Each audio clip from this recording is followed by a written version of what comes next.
بسم اللہ الرحمن الرحیم نحمدہ ونصلی ونسلم علی رسولہ الکریم وعلی آلہ الطیبین واصحابہ الطاہرین اما بعد۔ حضرات گرامی،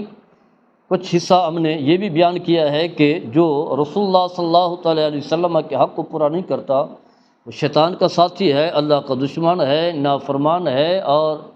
معصیت کی راہ پر چلنے والا ہے، اللہ کے حدود کو پامال کرنے والا ہے، اور وہ دنیا میں بھی بدبخت ہے، بد نصیب ہے، شقی ہے، قیامت کے دن بھی جو ہے وہ بدبخت بد نصیب ہوگا اور اس کا ٹھکانہ دوزخ ہے۔ اور پھر قیامت کے وہ مراحل بھی ذکر کیے گئے ہیں، وہ مناظر بھی پہلے اللہ نے قرآن میں بیان کیے ہیں۔ جو دنیا میں رہ کر کے رسول اللہ صلی اللہ تعالیٰ علیہ وسلم کی نافرمانی کرتا رہا، معصیت کرتا رہا، آپ صلی اللہ تعالیٰ علیہ وسلم کی اطاعت والے راستے سے جو ہے روگردانی کی، قیامت کے دن اس کی کیا کیفیت ہوگی، کیا حالت ہوگی، اللہ نے پہلے سے بتا دیا ہے۔ حالانکہ قیامت قائم ہوگی، حساب و کتاب ہوگا، یہ سارے مناظر ہوں گے، لیکن اللہ نے پہلے سے بتا دیا تاکہ انسان کو شعور آ جائے، عقل آ جائے، خرد آ جائے اور بھٹکے ہوئے راستے سے ہٹ کر کے چھوڑ کر صراط مستقیم پر آ جائے۔ نبی کریم صلی اللہ تعالیٰ علیہ وسلم کی نافرمانی جو کر رہا ہے، نافرمانی چھوڑ کر کے اسی اطاعت والے راستے پر آ جائے تاکہ قیامت کے دن اس طرح کی بے چینی کا سامنا اسے نہ کرنا پڑے، پریشانی کا سامنا نہ کرنا پڑے۔ قرآن میں اللہ تعالیٰ ارشاد فرماتا ہے، سورہ فرقان بھی ہے، فرمایا وَيَوْمَ يَعَضُّ الظَّالِمُ عَلَىٰ يَدَيْهِ، قیامت کے دن انسان جو ہے اپنی انگلیاں کاٹ رہا ہوگا۔ فرمایا جس دن انگلیاں کاٹ رہا ہوگا، یہ انگلیاں کاٹنے سے مراد ایک تشبیہ ہے، یعنی انسان ندامت کی وجہ سے جو ہے انگلیاں کاٹ رہا ہوتا ہے، شرمندگی کی وجہ سے۔ تو فرمایا کہ جس دن جو ہے وہ اپنی انگلیاں جو ہے ظالم جو ہے وہ کاٹے گا اور کیا کہے گا، یقول یا لیتنی، ہے افسوس، ہے افسوس، یا لیتنی اتخذت مع الرسول سبیلا، کاش کہ میں نے رسول اللہ صلی اللہ تعالیٰ علیہ وسلم کے راستے پر چلتا، یعنی آپ کا جو راستہ تھا صراط مستقیم، ہدایت والا، کامیابی و کامرانی والا، وہی عروۃ الوثقی یحب اللہ المتین، کاش میں اس راستے پر چلتا۔ انگلیاں بھی کاٹ رہا ہوگا، ندام و شرمندگی کا تذکرہ بھی کر رہا ہوگا اور افسوس کا اظہار کر رہا ہوگا کہ کاش میں اسی راستے پر چلتا۔ اور فرمایا کہ یا ویلتا لیتنی لم اتخذ فلانا خلیلا، ہے افسوس میں فلاں کے ساتھ میرا یلانا نہ ہوتا، دوستی نہ ہوتی، فلاں کے ساتھ اٹھنا بیٹھنا نہ ہوتا۔ کیونکہ جب انسان صراط مستقیم سے بھٹکتا ہے تو اس کی وجہ یہ ہے کہ اس میں بری صحبت کا اثر ہوتا ہے۔ جب انسان شرابی کی صحبت میں بیٹھے گا تو شرابی بن جائے گا، زانی کی صحبت میں بیٹھے گا تو زانی بن جائے گا، اسی طرح جو ہے بد کردار کی صحبت میں بیٹھے گا بد کردار بنے گا، قابض قبضہ گروپ مافیا کی صحبت میں بیٹھے گا تو مافیا بن جائے گا، ڈاکو کی صحبت، یعنی بری صحبت کی وجہ سے جو ہے وہ اس راستے سے جو ہے بھٹک گیا۔ رسول اللہ صلی اللہ علیہ وسلم کے طریقے کو چھوڑ بیٹھا تو کہے گا کہ کاش میرے فلاں کے ساتھ جو ہے دوستی نہ ہوتی۔ لقد اضلنی عن الذکر بعد اذ جانی، واضح ہے جس کے ساتھ میرا تعلق تھا، دوستانہ تھا، یارانہ تھا، وہ خود بھی گمراہ تھا، اندھیرے میں بھٹک رہا تھا، تو اس نے مجھے بھی گمراہ کر دیا۔ کس چیز سے بھٹکا دیا، گمراہ کر دیا؟ اللہ کی طرف سے، رسول اللہ صلی اللہ علیہ وسلم کی طرف سے ملنے والی جو ہدایت تھی، حالانکہ وہ ہدایت میرے پاس آ چکی تھی، اللہ کے احکام نبی کریم صلی اللہ علیہ وسلم لے کر کے آئے تھے قرآن کی صورت میں اور اپنے ارشادات کی صورت میں، سب کچھ میرے سامنے تھا، لیکن ایسا آنکھوں پر جو ہے پردہ پڑا اور دل اتنا سیاہ زنگ آلود ہوا برے صحبت کی وجہ سے، اس نے مجھے بھی، خود گمراہ تھا، مجھے بھی گمراہی کی راہ پر جو ہے وہ ڈال دیا۔ وکان شیطان انسان خذولا، فرمایا شیطان جو ہے وہ تو انسان کے لیے جو ہے وہ ذلت و رسوائی کا جو ہے وہ ذریعہ بنتا ہے، تو یہ اس بات کا بھی تذکرہ کیا گیا۔ اسی طرح ایک اور مقام پر فرمایا یوم تقلب وجوہہم فی النار، فرمایا کہ جب لوگوں کو منہ کے بل اوندھا منہ جو ہے دوزخ کی آگ میں پھینک دیا جائے گا، قیامت کے دن پھینکا جائے گا۔ اللہ نے پہلے بتا دیا ہے جب انہیں اوندھا منہ جو ہے دوزخ کی آگ میں پھینکا جائے گا تو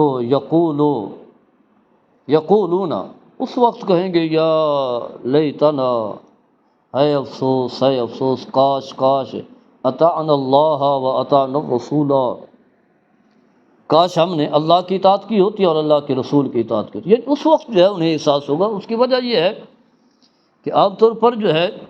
جب بچے تیاری نہیں کرتے، رزلٹ آتا ہے تو پھر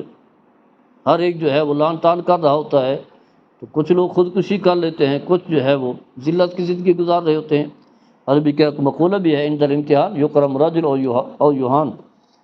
امتحان کے وقت جو ہے انسان کی یا تو عزت ہوتی ہے، وقت ہوتی ہے، تعظیم و تکریم ہوتی ہے، یا پھر اسے ذلت کا سامنا کرنا پڑتا ہے۔ تو قیامت کے دن جو ہے یہ امتحان کی گھڑی ہے۔ دنیا میں جو کچھ بھی کرتے رہے،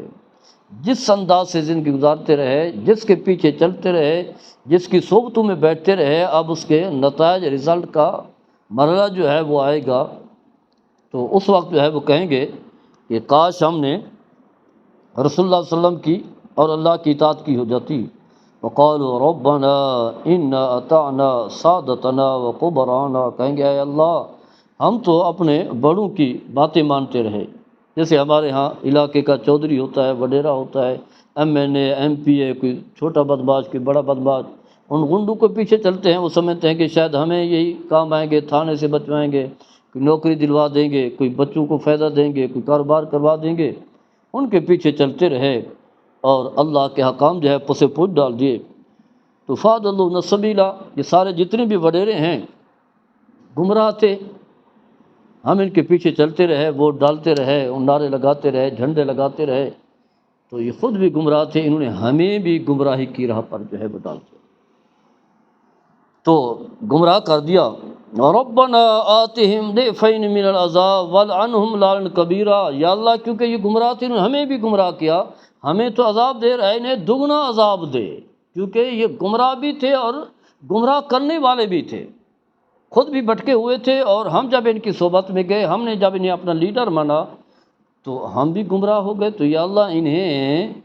دگنا عذاب بھی دے، ان پر جو ہے لعنت فرما، بڑی لعنت، یعنی اپنی رحمت سے دور کر دے۔ تو اسی طرح ایک اور مقام پر فرمایا قل اطیعوا اللہ والرسول فإن تولوا، اے حبیب آپ فرما دیں اللہ کی اطاعت کرو، اللہ کے رسول کی اطاعت کرو۔ فرمایا فإن تولوا، اگر تم پھر گئے، اگر وہ پھر جائیں تو فرمایا فإن اللہ لا يحب الکافرین، ایسے لوگ جو اطاعت سے منہ موڑتے ہیں، کیونکہ اطاعت کا راستہ جو ہے یہ روشنی والا، ہدایت والا، کامیابی و کامرانی والا ہے، جو اس سے منہ موڑتا ہے وہ کفر کے اندھیرے میں چلا جاتا ہے۔ تو فرمایا پھر اللہ تعالیٰ کافروں کو پسند نہیں کرتا۔ اس کے علاوہ جو ہے بکثرت آیات ہیں جس میں اللہ نے قسمیں اٹھا اٹھا کر کے بتایا ہے کہ اے لوگو تمہیں تمہارے رب کی قسم، اگر تم اللہ کے رسول کی اطاعت نہیں کرو گے تو تم کسی طرح تمہیں کامیاب و کامران نہیں ہو سکتے۔ ان کی اطاعت جو ہے وہ ضروری۔ فلا وربک لا یؤمنون حتی یحکموک فیما شجر بینہم، فرمایا کہ تمہارے رب ہونے کی قسم یہ لوگ اس وقت تک ایمان والے نہیں ہو سکتے، مسلمان نہیں ہو سکتے، چاہے دعوے بھی کرتے رہیں، جب تک کہ اپنے فیصلوں میں آپ کو حکم نہ مانے، یعنی جو آپ کا فیصلہ ہے جب تک کہ آپ کے فیصلوں کی اہمیت نہ دیں اس وقت تک وہ ایمان والے نہیں ہو سکتے۔ ثم لا یجدون فی انفسہم حرجا مما قضیت، آپ جو فیصلہ فرما دیں ان کے لیے قابل قبول ہو، دل میں کہیں بھی جو ہے وہ اعتراض نہ ہو آپ کی بات کو، یعنی آپ کے فرمان کو واضح ہے جب تک آپ موجود ہیں، آپ فیصلہ کر رہے ہیں تو آپ، اور جب آپ اس دنیا سے چلے جائیں تو آپ کے جو فرامین ہیں، جو آپ کے اقوال ہیں، جو آپ کے ارشادات ہیں، اگر اس پر عمل نہیں کریں گے تو پھر جو ہے مومن نہیں ہو سکتے۔ اور جو بھی آپ کا فرمان ہو چاہے ان کے خلاف ہی کیوں نہ ہو، ان پر عمل کرنا، ان پر اتباع کرنا جو ہے ان کے مومن ہونے کی ضروری ہے۔ وَيُسَلِّمُ تَسْلِيمًا، فرمایا وہ اپنے آپ کو آپ کے سپرد کر دیں، آپ کے ہر حکم کی اتباع اور اطاعت کریں۔ تو الغرض